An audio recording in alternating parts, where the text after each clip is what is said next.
Orlando Magic fans, welcome to the Six Man Show Postgame Live and the Six Man Show podcast. A little hybrid episode today as we recap Game 1 of the first round series against the Boston Celtics. This is the Six Man Show Postgame Live. It's presented by Rock'em. We'll talk more about that in just a second. But your Orlando Magic fall 103-86 at the hands of the Boston Celtics in Game 1 up in Boston. I'm not alone tonight, of course, because it is a Six-Man Show podcast episode. Of course, we're hanging out with Jonathan as well. We'll get all of our thoughts and your thoughts as well, chat. Get involved in the chat as well. And also those who are watching on X, welcome. Yeah, so this is how it goes. Magic fall 103-86. Magic had the lead at the end of the first half. And a pretty common story this season, third quarter, very difficult for this team. And like I said, we'll talk all about that here in just a little bit. But first, this show is brought to you by Rock'em. They're the world's largest sock store, and they're a Central Florida company located just down the street from Kia Center. They make some amazing socks and underwear for some of your favorite teams, including the Orlando Magic, which, by the way, they have put out these brand new socks. And you know what? I was a fool. I should have grabbed this picture and put them up here. I don't have it. But if you go to Rock'em.com and you go to the Orlando Magic section, they have these brand new playoff socks that match the slogan that's on the team's shirts. It says "For the O." And so you can check them out there at Rock'em.com. But when you shop at Rock'em.com, use this code MAGIC20. It'll get you 20% off your order all Orlando Magic season long. Jonathan, how are we feeling, man? 103-86, Game 1 loss. What are your initial thoughts before we check out what the chat has to say? My initial thoughts is I'm trying to pull up the picture here. I don't know if you all can see those. Those are the socks there. Let's see. I'll pull them up. I'll pull them in on those. I'll make sure. There you go. That's not that bad. You can that's good. Kind of see them there. That is good. Yeah. But my thoughts. That first half, you go on the big run. It's like a 12-0 run at one point late in that second quarter, and I believe you had a 3-point lead with about 28 seconds left. That final possession, chance to go up 5 into the half. Paolo went a little bit early with about 11 or 9 seconds left on the shot clock, and I'm on my couch screaming, "Slow it down, eat as much clock as possible, try to get the last shot." I think he misses, and then Derek White goes down the other end, layup. 1-point game at the half. And then you look at the stats at halftime, and the Magic shot the ball better from three than Boston in that first half. And that's kind of the earliest sign. I was like, that second quarter felt really good. I know we hit threes, but the fact that we are up one shooting better than the Celtics from three didn't really bode well. It felt like some foreshadowing there. And then Derek White, Peyton Pritchard get hot in that third quarter, early fourth quarter, kind of get that the lead out to what was the biggest lead that Boston had? Was it 19? And you just knew once they got that lead, when the lead got to 15, when the lead got to 16, you're like, this game's kind of over. We don't have enough offense outside of Paolo to hang, and we can kind of break down all the different performances, but if this series is just going to be Paolo Banchero begging his teammates for help, you have zero chance to win a single game. Yeah, that's kind of my initial thoughts before we get into the details. Yeah, for sure. Yeah, it was on the one hand, I always enjoy when the national NBA landscape gets a little bit of a taste of some of the good things we have going on in Orlando, right? Like the fact they got to see Paolo absolutely ball out. I love it because you go to Twitter, you go to NBA Reddit, everyone's talking about, man, Paolo was amazing. A guy that deserves more credit than he gets because, he plays for the Orlando Magic. However, also everything else was magnified as well, right? All of the shortcomings that this team has, which were all put on display today. They're on ABC, by the way, the big bright lights in Boston today. We got a couple super chats to get us started here. We got King the 7 says lights were, just like that. Just like I was saying, lights were a little bright for AB, and Franz continues to not do great in the playoffs. P5 doing P5 things. And again, KCP and Dell nowhere to be found. Here's the thing for me. You can see it on the bottom of the screen here. A lot of guys disappeared in this game, okay? The fact that Paolo had 36, Franz had 23, and the rest of the team combined for 27 points. That is never going to be enough against most teams in the league, much less arguably the best team in the league in the Boston Celtics. Thank you for that super chat, King the 7th. And we also got a super chat here from Jacob. Thank you so much. Appreciate that. And then I got another one here from Marcus. Marcus, thank you so much for that super chat. Always appreciate it. Again, if you guys want to get involved in the chat, best way to do it is in super chats. And of course, we do try to hit as many other chats as we can over the course of the show. Let's see, Jonathan, do we want to talk about some of the other guys? Like, obviously, I think we'll give Paolo his own segment here in a little bit. Sure. But let's talk about maybe some of the rest of the guys. Was there anything you liked from the rest of the guys? And then obviously we can talk a lot about some of the things we didn't like.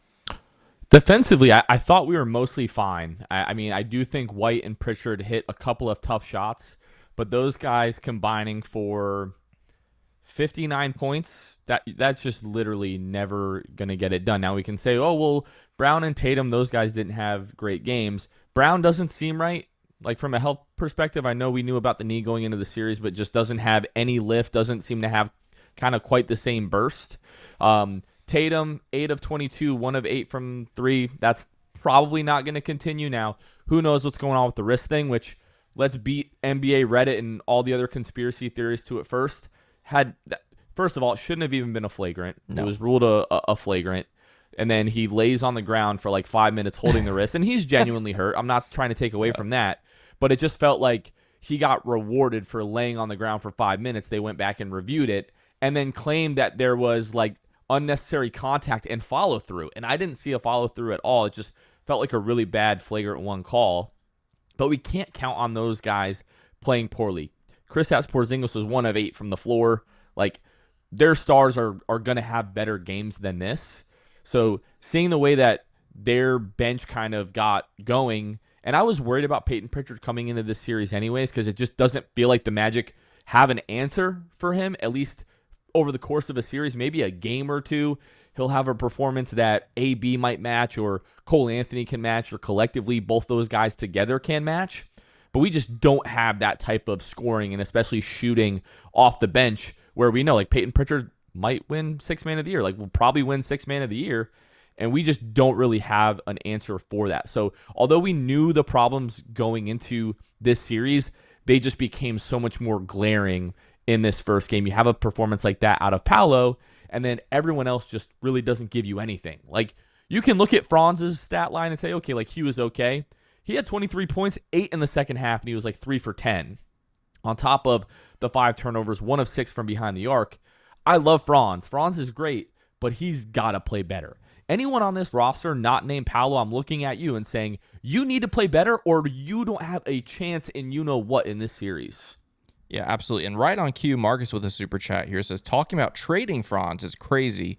Instead of asking a non-shooter to shoot, why not just get an actual point guard who can shoot and score? Thanks for that super chat, Marcus. Here's what I want to say. And Jonathan, I'd love to hear if you agree with me. Us saying that Franz needs to play better is not us saying we should trade Franz, because there are some wild takes I've seen tonight on Twitter and otherwise suggesting trading Franz Wagner. And I guess because of tonight, or I don't know what, but like, yeah, the guy didn't have the best game, right? You have to look at the context, though. The context is this. He's 23 years old. He's playing against, again, arguably the best team in the entire NBA, and he's playing against that best team in the entire NBA with arguably a horrific roster, if you ask me. It's not arguable. Like, it is not arguable. We love some of the guys on this team, like they're great dudes and all those things, but the way this team is put together is not built to support a Paolo and a Franz. It's just not. And so he's been given an impossible task. Could he have played better today? 100%. Do I expect him to have better games than this? 100%. But for people saying that he needs to be traded are wild. Do you not remember December? Do you not remember November? When Paolo Banchero goes out, we think the season is lost, and Franz Wagner literally put this team on his back. Did he have some bad playoff performances last year in his first playoffs? Yes. Did he have 2 performances that literally extended the series for you? Yes. He's the reason that series went to 7 games. Did he have a bad game 7? Yes. Tonight, did not play well. Do I expect him to bounce back? Of course I do. So this idea of trading Franz to me is crazy. You're not in the trade Franz category, are you, Jonathan? Dude, look, I'm slightly annoyed that you talked about it as long as you did, because it's that ridiculous. Like, yes, so far through 8 games, has he been kind of below his regular season standards? Yes, but we haven't learned anything new after game one in terms of the way that Boston or any other team is going to guard Paolo and Franz. Like, Paolo had a really good shooting performance, 407 from deep, but how many, 1 for 7, 2 for 7s have we also seen from Paolo? Maybe not necessarily in playoff games, but just in general. Like, Paolo is a certified playoff riser. We all agree that he can be one of the very best players in the world, and I agree that Franz can, be like a top 20-ish guy, like somewhere around there in the entire world as well. But without other guys knocking down shots, things are going to be incredibly difficult on Paolo and on Franz, and that's really just the way that it's going to be. Now, the 5 turnovers just absolutely cannot happen, and he had a few that were just really just simple mental miscues that you can't really have. So we need Franz to be better. We absolutely do, but after 8 playoff games, I'm not going to jump to any kind of conclusion about, no Franz Wagner. I'm just not going to do it. I'm not ready, anywhere near approaching that. Yeah, and the last thing I'll say about this is these are some of the same, like some of these outlandish takes I'm saying are the same takes we saw from Boston fans back when Jason Tatum and Jaylen Brown were in their early 20s. Paolo's 22, Franz is 23, right? Like, this is the same time in their careers when we heard all this crazy stuff, and we see how that turned out, okay? So that continued, maybe not from Boston fans necessarily, but the national media quite literally up until last year. That's right. Exactly. Yeah, exactly. All right, let's go to the chat for a little bit here. Let's see what we got from the chat. Luis Rosario, our good friend, says Paolo has scored 30 points or more in more than 50% of his playoff games. Now, who is going to help him out? Didn't get a lot of help tonight, that is for sure. Matthew Kennison says Suggs would have shut down White and Pritchard by himself. It's hard not to think, Jonathan, what this game would have been like if you had a Jalen Suggs and had a Mo Wagner. Obviously, if you had them, I don't think you're in the 2-7 game. I think you're in maybe the 4-5 or something like that. But you're right. Like, if you have Jalen Suggs, you feel like you can contain White and Pritchard a little more. And then the thing, you touched on it a little bit, but the fact is, like, Tatum and Brown did not go off in this game. And so on the one hand, it's encouraging because you're able to limit them. On the other hand, you limit them and they still win by 17. So that's a little bit tough. We did just get another super chat here. This one's from Jacob again. He says, I love Jamal, but we need a coach that gets us playing more as a team on offense. Worked when the Bulls went from Doug Collins to Phil Jackson. We'll see. I also think a big part of that is who's on the roster, and we'll see what they can do with that. I also think you can add to the coaching staff to add that without removing Jamal Mosley. That's right. Exactly. Let's see here. What else we got? Adam Landon says that was some of the worst turnovers I've seen all season. There were some pretty bad ones. And someone else mentioned it. I think, it was King the Seventh Super Chat talking about, I don't normally buy into this, but this idea that the lights were too bright, I honestly did feel that for Anthony Black. I really did. Like, I felt like he was not himself and wasn't that assertive Anthony Black that we come to know and love that we see so often, but maybe a little bit scared. I think there may be a couple other guys that were as well, but you're right. All in all, just a lot of turnovers. I don't know if that's because of the environment or the opponent or whatever. A lot of careless, unforced turnovers. Maybe he didn't have many turnovers, but he was like the handle was a little bit loose. Like, exactly. He had a couple of plays in the first half, I remember, where he's trying to get to the basket and the ball just kind of got away from him a little bit. Didn't result in any turnovers, but he didn't look like himself, and I think you kind of see the minutes reflect that. Not even 14 minutes out of AB, and then Franz just like the handle was really loose, and that resulted in his 5 turnovers. So got to clean that up. Like, defensively, I thought like you played good enough in this game to win. Like, you held Boston to 103 points. You've got to be able to limit the turnovers with the way that they're going to kind of skew the math with the 3-point attempts, which, again, you did a good job of limiting. They averaged 48 on the year, 37 in this game, but they happen to make 16, 43%. I think they shoot around like 36, 37% from 3 on the year. So they got a little bit better of a performance there. But, like, you're just going to have to be almost perfect on the road. Like, at home, the crowd, the atmosphere, you'll have a little bit more juice. Role players always play better in these series at home. But on the road, to even have a chance, I'm not talking about winning a game. I mean, keeping it competitive down the stretch, you're going to have to be perfect in a lot of these areas. And guys are just going to have to make shots. And we need guys like AB, Cole Anthony, and Franz Wagner to create off the bounce and create their own offense. You're going to need that, once every 3 or 4 possessions, a guy to just kind of make something up out of nothing. And we need to do a better job of generating open looks. I feel like we really didn't do that in this one. Like Boston does such a good job of making you do what they want you to do, but then also being able to recover and close out to shooters. Like they're one of the best defensive teams in the league.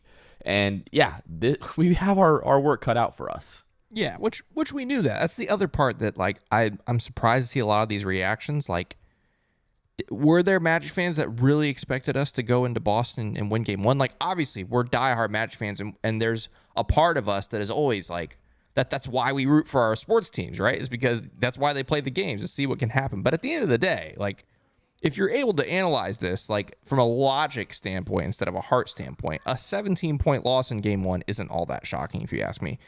We got another super chat from Marcus. He says, people think Franz and Paolo don't fit together because one of them is forced to play point guard instead of their natural position. The only thing that doesn't fit is the roster construction. I agree. Like, I think these two guys can obviously play together, but they need a certain type of roster built around them. And, man, when we look at the box score here in a second, it's just ugly. It's really ugly. Swordfish, this is a really good point. I'm curious about your opinion, Jonathan. Swordfish says 10-man rotation in the playoffs is crazy. Jamal Mosley runs typically a 10-man rotation all season long. I felt like we saw it kind of tighten up in the last couple weeks of the season before, obviously, we started resting guys. Like Tristan stopped getting minutes, those kinds of things. But, yeah, it goes back to 10 today. Part of me wonders if it's because nothing was really truly working, and so he felt like he had to try something new or something different. What did you take of the 10-man rotation? I thought, like, we've seen Cole Anthony back in the rotation as of late, but Cole Anthony has been producing in those minutes. In the 10 minutes that Cole played, 1 point, 3 assists, 1 of 3 from the floor. 4 points, sorry. 1 turnover, 4 points, 1 of 3 from the floor, 2 of 2 at the free throw line, and 3 assists, and just absolutely cooked. Whether it was, on a bigger guy, whether it was, Peyton Pritchard, it feels like you need Cole Anthony to play well to have a chance in this series, but I'm also not convinced that you're able to play him at all. Like, he might just be unplayable in this series, and it felt like putting Cole Anthony out there was like, hey, we need somebody else to create, and he wasn't able to do that, so I think that's why you only saw him for 10 minutes. And Jamal Mosley might give him another chance in game 2. I expect that to kind of be like a short leash, and if he's not able to produce and he's getting hunted like he is on defense and just getting chewed when he's not getting switched and he's just on a guy like Peyton Pritchard, I don't think you can play Cole Anthony. But I don't really hate the 10-man rotation because what else are you supposed to do offensively? Like, right. You just have to get somebody to create. Now, if Anthony Black can start giving you, 14, 15 points a night, then yeah, maybe you don't have a need for Cole Anthony right now, but it's just so hard for this team to create anything offensively. And for you to say, hey, like, we're not going to put out one of the 4 or 5 guys on this team that can really do anything off the dribble. It's kind of a hard sell, but we keep coming back to roster construction. And it's not to say that Cole isn't a good player or a guy like Gary Harris isn't a good player and things of that nature, but it's just like they are not really good fits on this team, especially if they're not doing the things that you need them to do. Like Gary, 0 of 2 from behind the arc. Cole Anthony plays 10 minutes, 4 points, not really able to create a lot for himself. And, the issue has always been with him, like the level of consistency. And if Cole Anthony was who Cole Anthony can be when he's good and was consistently, then he would be one of the best 6 men in the league. But yeah, he's clearly looking for something, I felt like. And, the fact that Cole only played 10 minutes kind of tells me that he put him out there. Okay, didn't really get anything. Put him back out there again. Okay, we're not getting anything, and then yanked him. Yeah, Major Everett says, and this kind of goes in the same line, says, never thought Corey Joseph would be our starting point guard in the playoffs. First off, me neither. That's a wild thing. And I remember we talked about it like preseason. If Corey Joseph is playing, something's gone wrong, and that's exactly what's happened. Not only have we lost Jalen Suggs, but again, look at a game like tonight. Like, are you going to start Anthony Black? I mean, you saw what he did tonight. I love Anthony Black. I've been on the free AB train for a long time. Tonight was not his night. If you start him at the beginning, who knows? Maybe he does better starting in this game. I don't know. But if he plays like he did today, if he played like that in the starting role, there's a chance this team never is able to take a lead in the first half, and it's a true blowout, right? Or the flip side, you just talked at length about Cole Anthony, right? You're not going to start Cole. So, like, the thing with Corey is he has the lowest ceiling of what he could offer, but the highest floor, I think. Maybe highest is a little cruel to the other guys. He's just consistent. Like, you know what you're getting out of Corey Joseph every night. And tonight it was 5,000, 2 assists, and nothing else in 26 minutes. And we said this in our little group chat during the game. Corey Joseph probably is not in the rotation for any other team in the entire playoffs. Right. But because of our point guard situation, kind of have to right now. You have to, right? He's going to offer the least amount of concerns when it comes to turnovers or, all those kinds of things. He's just a little more of a calming presence, and at this point, you got to take what you can get there. So, but the other thing that was mentioned that I really wanted to bring up is, I lost that message. Where did it go? That's all right. I'll find it in a second. But the other thing I wanted to mention, though, is some Magic fans are panicking, and maybe rightfully so, right? We're playing, maybe the best team in basketball. But I wanted to go back in the vault, Jonathan, really fast. I want to look back at last season's Game 1, okay? Look at this. Look at some of these similarities, okay? The Magic only scored 83 points last year in Game 1. They scored 86 today, by the way, against a better team, but 83 last year in Game 1. The other things I want to point out, Jalen Suggs, obviously we didn't have him tonight, didn't play great, but he accounted for 13 points. Mo Wagner accounted for 10. If you take away the two guys you don't have, Jalen and Mo today, you have Paolo and Franz, and your third leading scorer is Jonathan Isaac, which is exactly what happened today. And look at the combined points outside of Paolo and Franz and outside of Mo and Jalen. You have 10, 3, 4, 1. So that is 18. Last year, you got 18 points outside of Paolo and Franz. Again, a little bit different because you had Mo and Jalen. I say this just to reiterate. The series isn't over. Like, it's a 7-game series for a reason. Again, like we said earlier, am I going to pick the Orlando Magic to beat the Boston Celtics? No. Do I think the series is over after one game? No, I don't, right? I thought the Magic did some things well. Like you mentioned defensively, I was pretty happy with that. You hold them to 103. The series to me is not over. People, saying, season's over, blah, blah, blah. I'm just not there yet. But yeah, there's a long way to go in the series. And again, this series eventually goes back to Orlando. And don't forget, the Magic lost the first two in Cleveland last year and tied it up in games 3 and 4. So series is maybe not a long way from over. You got to see how you come out in game 2. But I don't think it's over based off of one game, at least.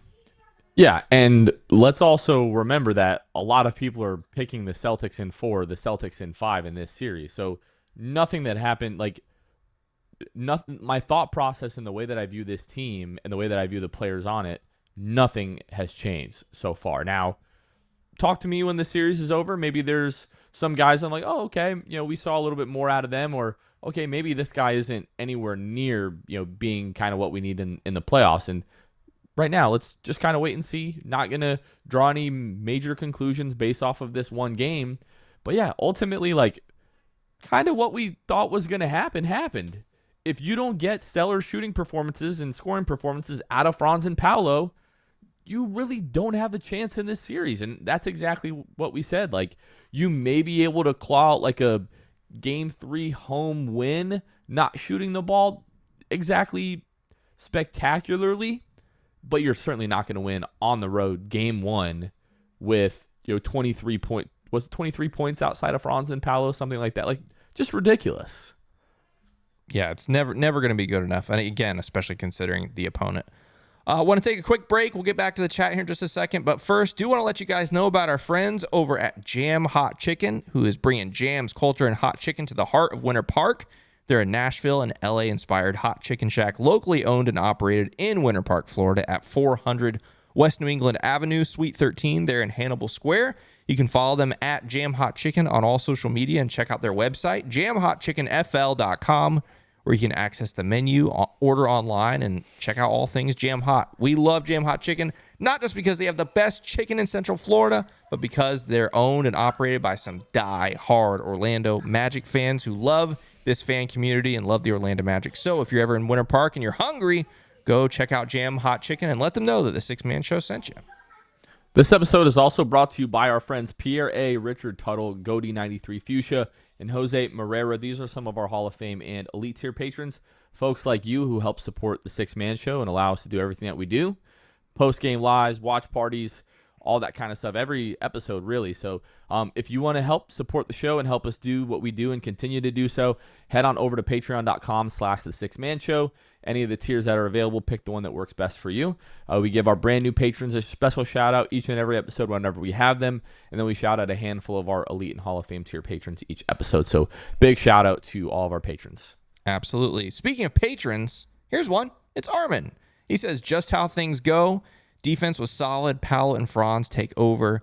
No offensive help. Yeah, I mean, that's the summary. And while it's tough to watch, it's also not surprising. Like, that is how the Orlando Magic have played for 2 seasons now, especially this season.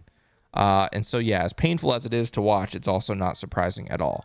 This is big right here to me. Metro Boomin Cam says that Franz pass to Wendell, instead of an open KCP in the corner, or I'll add my own, just taking it to the rim himself, just summed up the game right there. That to me was, I don't want to say it was the pivotal moment of the game. Huge momentum flip. It was that was an opportunity. If I'm remembering correctly, it was a 12-point game. That was an opportunity to cut it to 10.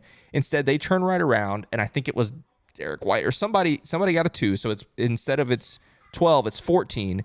Then, if I'm remembering correctly, the very next possession was the Caleb Houston weird-looking jumper that got swatted, and then they came back on the other end and scored maybe even a 3 to push it. It was a 3. Yeah, push it to 7, or push it to 17 right there. So it was like, instead it could have been a 10-point game. Instead of it's a 17-point game in a matter of boom, like 30 seconds maybe.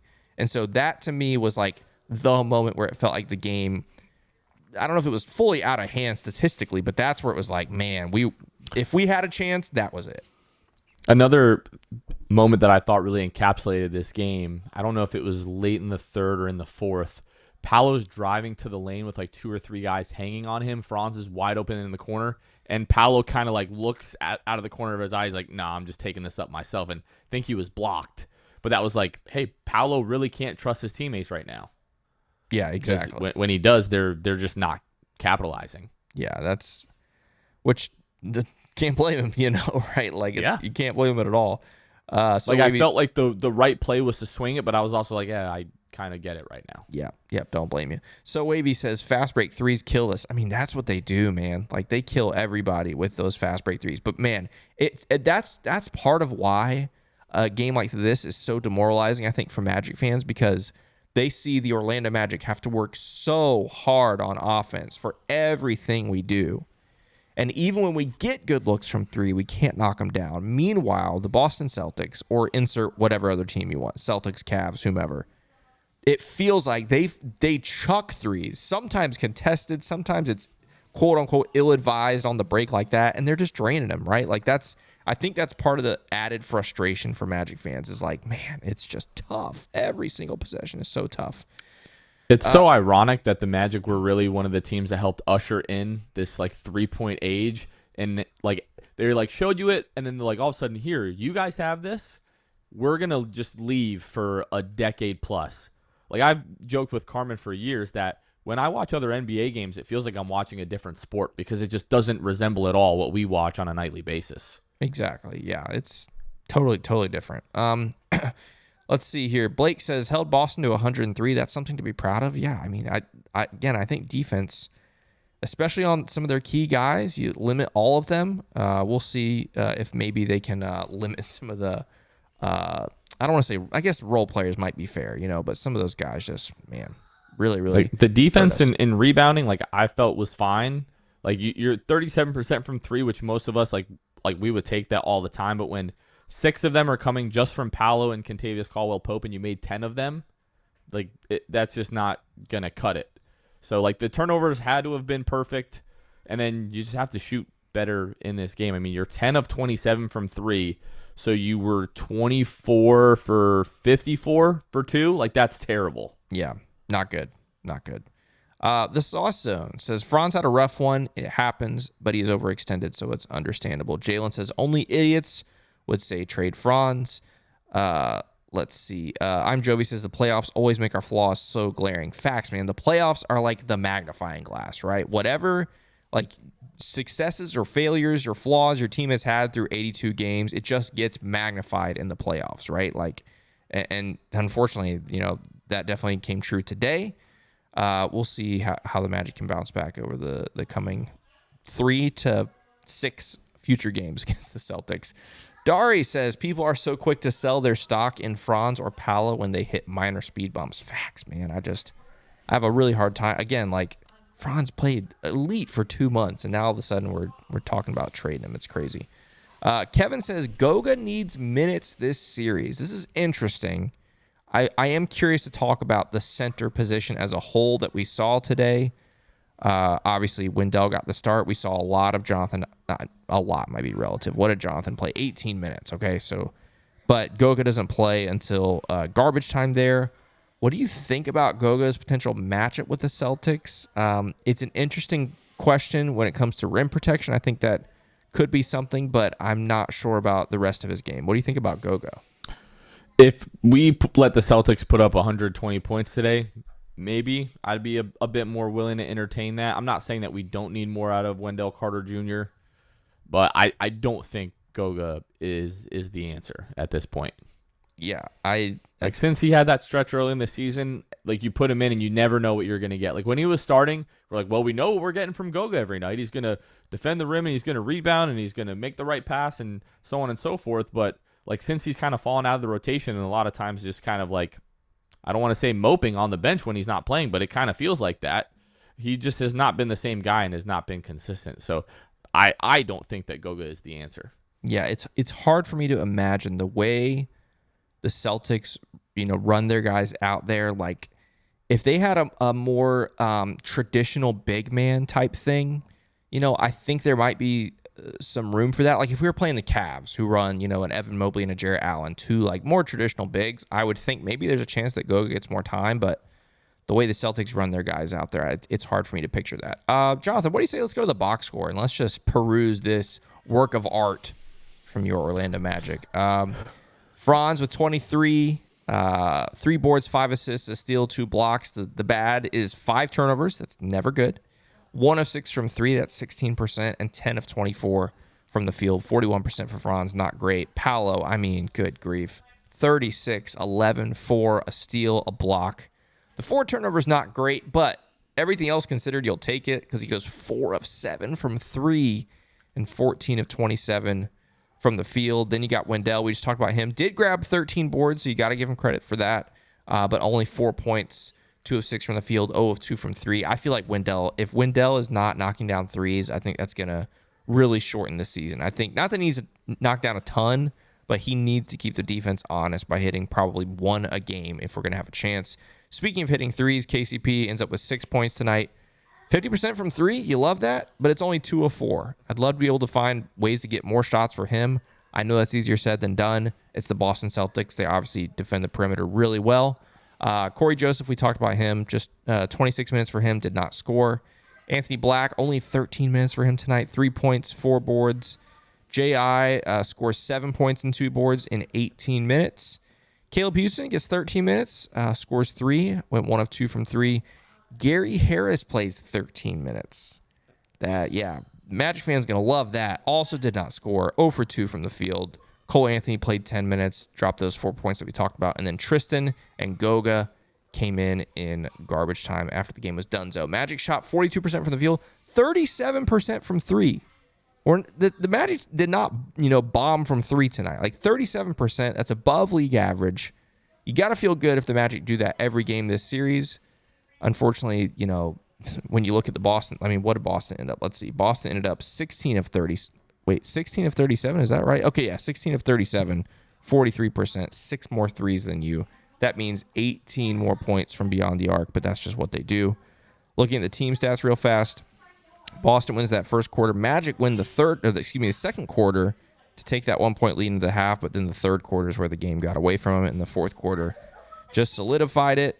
Let's see, Magic with 28 points in the paint, just 4 fast break points. That's wild. That's really crazy. You forced 9 turnovers, only get 8 points off turnovers, while you turn the ball over 15 times and lead to 24 Celtics points. That right there, like, I know there's a lot of keys to this game, Magic not getting offense, blah, blah, blah, but that right there is mathematically the difference in this game. 24 points off of those 15 turnovers when you only get 8 points off of their 9 turnovers. That feels, I mean, that's just brutal, Jonathan. Well, there's turnovers and then there's live ball turnovers. Yeah. And the 8 points on 9 Celtic turnovers tells me that, a good amount of those were dead ball turnovers, and a lot of the Magic's were live ball turnovers. And when we talk about the shooting, sure, we talked about this going into the series. We talked about it with Jeff Turner. They averaged 48 threes a game during the regular season. You hold them to 37. Now they get hot. They knock down some shots, 16 to 37. But for the Magic, on a night where they're shooting the ball like above their standards, 37%, you only shoot 27. Where I think during the year, like, we average around like 32, 33 threes a game. Like, you need to get more opportunities. If you're shooting the ball well, like, take advantage of it. I know a lot of this is inflated by Paolo, 4 of 7, but like, if they're shooting 37 threes a game and you're shooting 27 and you're turning the ball over 15 times, the math is going to be so skewed their way for opportunity for points. You have to play a perfect game if this is the way that the offense is going to operate. So I tweeted during the game that would have liked to see Jamal Mosley and his staff find, you mentioned, more opportunities for Kentavious Caldwell-Pope. Why is Caleb Houston out there for 13 minutes, only gets 2 threes up? Jonathan Isaac's out there for 18 minutes, gets 1 3 up. Like, Corey Joseph is out there for 26 minutes, gets 1 3 up. Like, we need those guys to have more opportunities. And it can't just everything fall on Paolo and Franz. But Celtics did a good job of, like, either doubling them or having a guy on them and kind of shading to their side. And then when they swing the ball, like, recovering and making the Magic scramble, then all of a sudden the ball ends up back in the hands of Franz or Paolo with 3 seconds left on the shot clock. And they've got to try to make something happen. Like, we cannot be getting into our first action with 15 seconds left on the shot clock. Yeah. Because then if that doesn't work, all of a sudden you're scrambling with 8 seconds left for a guy to try to create something, and it's just never going to happen with the type of spacing that we have. So it's just, man, it feels like we are climbing up. We're climbing up Mount Vesuvius, and it's about to erupt. And, like, you got to get to the top before it explodes. Like, it is just going to be so tough for this team to be able to pull out this series. At this point, I'm like, win 2 would be amazing. Winning this series feels like an incredibly tall task, and I'm not saying anything profound. Yeah, these are all things we said, the last episode when we made our predictions, right? Like, again, I'm not really moved by today's performance. Yeah, it's just really tough, especially offensively. You talked about, like, starting our actions late in the shot clock. I wonder how much of that is just the team not being able to find something, and so they're just, or how much of that is intentional. Like, is this team trying to wait till later in the shot clock to reduce the number of possessions for the opponent? That's the thing. Like, I mean, what do we talk about? How many fast break points? 26 fast break points for Boston. That's not working. In order for that to work, they have to be taking the ball out of the basket. Right. Like, if you're going to wait, till you get to the 16, 15 second mark in the shot clock, they need to be efficient possessions and they need to be finishing in points, or they're just taking it and running it the other way. What was it, that first or second Peyton Pritchard 3? We took a shot. AB was kind of waiting for the ball in the corner. Long rebound out. I think it was Derek White passes it to Peyton Pritchard, who just walks into a wide open fast break 3. Yeah. Kind of opened the game up in that first half. Like, that's just going to continue to happen. At least if you're getting into your actions a little bit quicker, you're not letting Boston get set defensively. And hey, if the first action doesn't work, you need to get to your second, or you need to get to your third, or you need Paolo and Franz bailout, you'll have 10 or 11 seconds left on the shot clock, and maybe something else can happen just by getting into those actions so late. I feel like you're just setting our guys up to fail, really. Right, and that's what makes it so hard, because when I watch it, it looks like it's intentional more often than not. Like, the guys don't look like they're not really playing with purpose there at the beginning of the shot clock, right? A lot of guys standing around and then they start.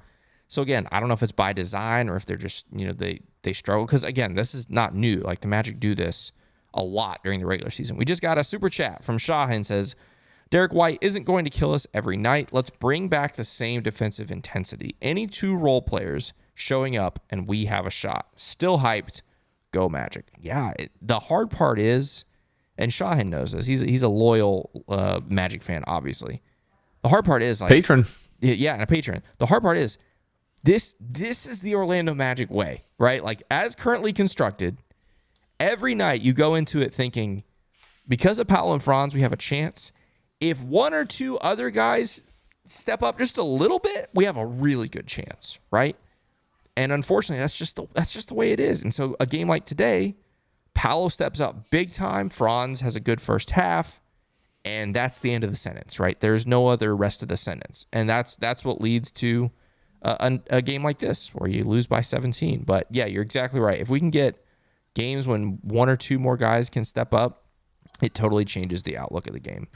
All right, let's go back. And I agree that, like, the Magic played this game at the pace that they want and kind of like dictated the pace to a certain extent.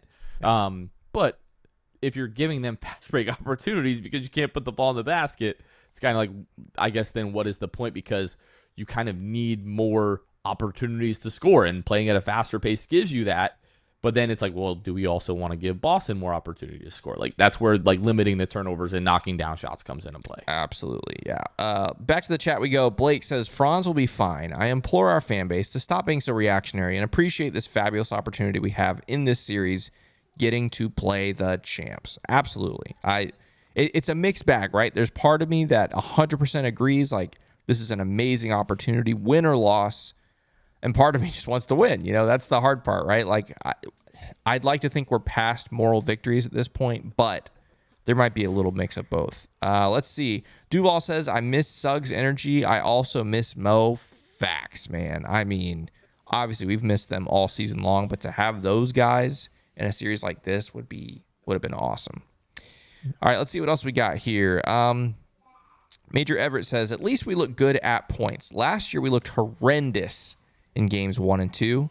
So if we can play decent in game 2, and then I think we can go off at home in 3 and 4 like last year. That's like one of the biggest question marks I have for the rest of this series. Games 3 and 4. I know we're getting ahead of ourselves. By we, I mean me. I'm getting ahead of ourselves. We have game 2 to look at first. But game 3 and game 4 completely shifted the series last year for a lot of reasons, right? But can the Magic do that again against this caliber team? Like, this Boston team, to me, is a totally different beast than the Cleveland team of last year, obviously. Can they do that again? Like, regardless of what happens in game 2, can game 3 and game 4 be that much of a swing in favor of the Magic? I really don't know, but that's like one of the biggest question marks I have for the rest of the series here. Let's see. Joe says Wendell had 3 turnovers. That's too many for a guy that doesn't handle the ball. Yeah, lots of turnovers from guys that really shouldn't have at least that many turnovers on a night like tonight. And there was a possession in the second half where he kind of had the ball like kind of near the left block and then like cut across the lane and like threw up a runner. And at that point, I'm like, the offense is completely lost right now. Yep. Wendell has no business taking shots like that. Yeah, exactly. The Sawstone says, if we can steal game 2, I'll be over the moon. Honestly, facts, man. Look, if you steal game 2, game 3 in Orlando is going to be a movie, man. Even if we lose game 3, but like that atmosphere, at least at start the game, if it's 1-1, look out. Even 0-2, I think the atmosphere is going to be great, obviously, just like it was last year. Let's see here. Yeah, okay. Lots of people talking about some of the role players not playing well, obviously. Let's see. Yeah, and Franz did not play great in the second half. That's true. Kevin says, since Magic fans don't want Trae Young anymore, what point guard should we go after? I can't even think about specific offseason please, let's just wait. Acquisitions. Let's just give us like 11 days, and I think we'll be fine to have those conversations. I mean, look, I 100% agree, Kevin. Like that is a question that has to, first off, shout out to Kevin. That's a question that a lot of Magic fans are going to be asking. Like, we know this roster has to get better. Specifically, how? I can't go there right now. Like, I gotta focus on the team that we have and the series that we have. But yes, ask us that question in a few weeks. almost regardless of what happens in this season or this series. I don't know how you watch what happened in game one. And if you're Jeff Weltman, just saying, yeah, like we need a significant overhaul going into this offseason. And yeah, there is no excuse to not go out and make moves this offseason. You just have to. Right, exactly. Through a Black Lens says, if Paolo didn't go off this game, it's a 40-point blowout. We can play the if game all day long. Yeah, exactly. 100%. Yeah. He's the reason that this game wasn't maybe as ugly as the Memphis game today, which we'll talk about that in a second when we look at the scores from around the league. I wanted to add ahead. Really quickly, like I don't want us to be like too hard on a guy like AB because this really was like his first legitimate playoff game. And when we talk about Franz and we talk about other guys like Paolo, we think we can all agree is in a class of his own. But like going into this game, yes, they had the series last year in Cleveland, but talking with Jeff Turner, like going into Boston, Cavs fans were great, pale in comparison to Boston and that atmosphere and just how really hostile it is there. So I do think like there's going to be a little bit of an acclimation period to playing in Boston for these guys, but they have to get over that really quickly. Like if Franz comes out and has a stinker again in game two, like we're going to have to talk about it. I need to see Franz bounce back in game two. I just have to have that. Yeah. Zai says Magic in 5. Let's go. Love that. We'll see how that goes. A couple more thoughts here from the chat, and then I do want to look at some of the scores. This is a good point. It is from a Boston fan who's hanging out in the chat. Glad we got some Celtics fans hanging out with us. He does say Celtics are a fantastic road team. Friendly reminder. That is absolutely true. That's again why I'm saying this Boston team is a totally different animal than the Cavs team of last season, which again is why that's a big question mark for me. Can game 3 and game 4 turn the series around? It feels like a long shot, which is why, to me, game 2 could make or break the series. It didn't last year. It often does, though, right? Like you go down 0-2, people know the stats. Like it's never good. And so we'll see. We'll see what happens. But yeah, that's going to be quite interesting to see game 3 and game 4. Let's go check out the scores from around the league like we always do on this show. Obviously, once we get to the playoffs, there's not a whole lot of games to talk about. But currently, the game that's going on right now, the Cleveland Cavaliers up 11 on the Miami Heat in the second quarter. We love to see that. Let's go Cavs. And here's the silver lining, I think, for all Magic fans. At least we didn't lose by 51. Okay, like can we just acknowledge that the Oklahoma City Thunder absolutely steamroll the Memphis Grizzlies 131-80. I watched almost that entire game, and that was ridiculous. That was insane. Memphis just absolutely got trucked, and they had no answer. So yeah, the good news is the Magic are not going to be the primary storyline for losses today. It's going to be the Memphis Grizzlies, and so we can shout out the Oklahoma City Thunder for that. I want to look ahead, Jonathan, maybe to Wednesday's game a little bit. Really quick, just housekeeping stuff so you guys know what to expect. Wednesday night, we'll have a post-game live as soon as the game is over, and then we'll also have an episode of the Six Man Show for you Thursday morning as well. So you'll get both sides of our coverage. We'll get to recap Game 2. Hopefully a victorious game 2, but we'll see. Obviously you just mentioned you want to see a better Franz in game 2 on Wednesday, which by the way, extra day off in Boston this week. That's kind of a little bit wonky, but what do you want to see? What are some things you're looking for at least when we turn our attention to game 2 on Wednesday? One, definitely would not recommend staying up for the six-man show because it's probably not going to be until very late. So watch parties.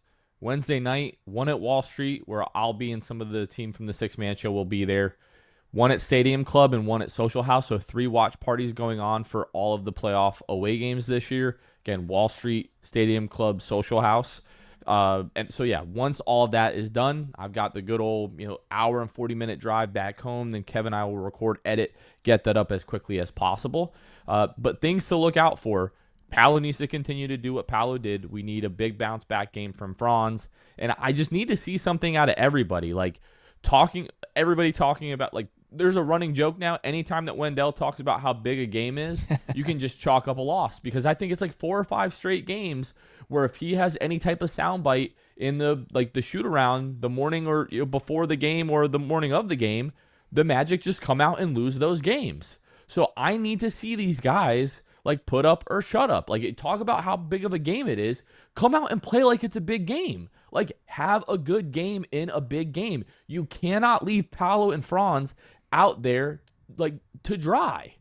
We need these guys to show up, or like some of these guys are going to be sent packing this offseason. Prove that you can be part of this roster, this core moving forward. Prove that you can contribute in a real way that is going to free up Franz and Paolo to do what those guys do best, so they don't have to do every literal freaking thing for this team. And I want to see AB bounce back. I want to see JI, although he probably was your 3rd best player today. Want to see him be a little bit more active even. Need to see more opportunities for Corey Joseph and Caleb Houston and Kentavious Caldwell-Pope from 3. And hey, Franz, if you're not shooting it well, stop shooting it. Get to the rim. Get to the free throw line. Try to make opportunities for other teammates. Like, I don't even know what to say, because we know what is most likely going to happen with this series. You go down 0-2, and it really could be over in 4. Yeah, it feels like that. It definitely does. Again, obviously, this is a Captain Obvious statement, but Game 2 is going to show us a lot about both teams. I expect a bounce back game from Jason Tatum, who had some nice buckets, later in the game, but by and large was quiet, maybe even invisible in this game, borderline, right? I expect him to try to bounce back. The only question mark is his wrist, right? Like that could be a big thing. He obviously was able to play after the injury. He's fine. He made some shots after the injury. I think he's going to be fine. His mom, like, joking, like, do I need to go into the Orlando locker room? Like, yeah, got a little boo-boo. Got to go talk to what are we the doing, team. bro? Yeah, that is a conversation, because we know sometimes injuries can happen and there can be swelling and all that kind of stuff. I, again, think he's going to be fine, but we'll see. I think that's a talking point. But yeah, I expect him, assuming he's healthy, to come out stronger, to try and set the tone for this game. It's going to be tough. Like, did Magic fans think that Game 1 was the only opportunity to steal one in Boston? Typically, that's the better opportunity for an underdog to do that. You can catch them by surprise. Boston hasn't played their key guys, especially, in over a week. Think you catch them by surprise, maybe. On the flip side, Boston was able to kind of cruise to this victory. If they come in with their guard down on Wednesday, maybe you have a chance to sneak up on them. I don't know. We'll see what happens. But you hit it on the head. From the Magic perspective, you just got to get more. You got to get more from other guys. I'd like to think that someone is going to step up outside of Paolo and Franz. We need a big Cole Anthony game, but like you said, defensively, it's just tough. It's tough to have Cole out there. But I'd like to think someone's going to step up for the Magic outside of Paolo and Franz. Let's go to the chat. Last couple thoughts here, and I think we'll call it a night. Yeah, the Sawstone says, interested to see how Jason Tatum's wrist scans go. Yeah, that'll be interesting. I'm Jovi says, it's weird it's not a Tuesday night game. Yeah, it's very weird. This is a weird thing in general, because not only the Magic play in Boston today, the Boston Marathon is tomorrow. So Boston is like swarming with this ton of people. Red Sox are playing today, obviously, and they'll play tomorrow too, as they always do on, I'm pretty sure they always do on Marathon Day. And then you have the big Boston Marathon tomorrow. So the Magic have all this free time, extra time in Boston. It'll be interesting to see how they come out in Game 2 on Wednesday. Last couple thoughts, like I said here from the chat. Derek says, J.I. needs to start at the 5 versus Boston. He's our best 5 defending KP. Also looked better offensively than Wendell. He definitely defends KP pretty well when given the opportunities. But yeah, starting would be interesting. The problem with J.I., I don't know how many minutes he can play. Like, we've just seen him be winded all season long. The conditioning is not there. Can you count on him to play 30 minutes a night? I don't know. We'll see. The fact that he played, 5 more minutes than anyone else on the bench tells me that his health and conditioning have to be in a pretty good spot. Just because Jamal was like, I'm leaving you out there. I've pulled these other guys, but I need you to keep going. That's right. Yeah. Derek says third quarters have been a disappointment all season. Facts. We've talked about it on this show. When the Magic lose the third quarter, their record is horrendous. It's very bad. 336 Boston says, they called me a bot. I'm just listening in, guys. Hey, 336 Boston, you're welcome to be here. I always appreciate fans from opposing teams hanging out in the chat, as long as you're peaceful and respectful. I haven't seen any shenanigans yet. Boston fans have been pretty respectful so far, so always appreciate that, and definitely glad you're hanging out with us. Yeah, don't be hostile to peaceful fans of other teams, guys. Come on now. We have gotten a few comments on social media, and it reminded me just how annoying other teams' fans are during a playoff series. But I know that stuff goes both ways. Yeah. Oh, yeah. There's annoying Magic fans for sure. Absolutely. No doubt about it. Yeah. And then a couple people saying they'd rather play the Cavs because right now the Cavs, I mean, yeah. Yeah, I said that too, but I also didn't want to leave it up to a final, win or go home playing game on Friday, which would have been against the Miami Heat. So that would have been terrifying. But anyway, yeah. Tough game one. Obviously not super surprising, but maybe a couple things the Magic can point to and say maybe some things they can improve in heading into game two on Tuesday. Jonathan, you have any more thoughts about game one or game two or the series as a whole before we call it a night? Get a win. Let's go. Yeah, absolutely. It's going to be tough, guys. But yeah, like I said, Wednesday we'll be back with the post-game live immediately following game two. Also, that game is going to be back on FanDuel Sports Florida, so you can watch David Steele, Jeff Turner, Dante. I'm sure Kendra might be on there at some point. Everybody, the whole Orlando Magic broadcast team, which we love to see. Glad to see them back in action on Wednesday. And then, like I said, post-game live after the game. Then we'll have the six-man show up late that night, basically early Thursday morning. So when you wake up Thursday morning, you can listen to some more six-man show content. But that is going to do it for us for this one. Again, tough afternoon in Boston, though maybe not surprising. Some good things, though. Paolo, outstanding, outrageous. Glad he was able to show out for the entire NBA universe. Let's see if he and some of his teammates can pick it up Wednesday in Boston for game two. For Jonathan Osborne, I'm Kevin. Thanks for hanging out with us. And until Wednesday, let's go Magic.